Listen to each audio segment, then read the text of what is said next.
Parla tifoso dell'Azzurra! Questo è il tuo canale di notizie, che ti porta un altro importante aggiornamento sulla tua squadra. Premi già il pulsante mi piace se sei un tifoso sfegatato degli azzurri. Purtroppo ci è giunta la notizia che Irving Lozano potrebbe essere fuori dagli ultimi 4 turni di campionato, a causa di un infortunio riportato nella finale contro la Fiorentina.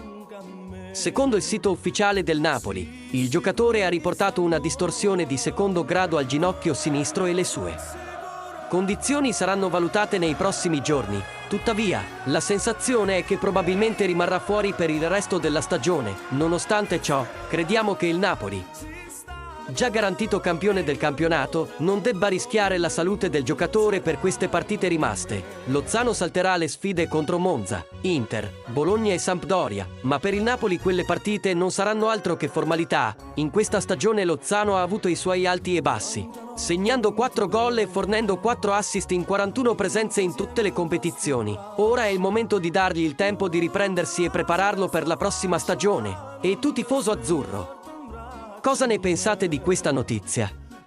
In che modo questo può influire sulle prestazioni della squadra negli ultimi turni? Lascia la tua opinione nei commenti e non dimenticare di mettere mi piace al video. Forza Napoli sempre!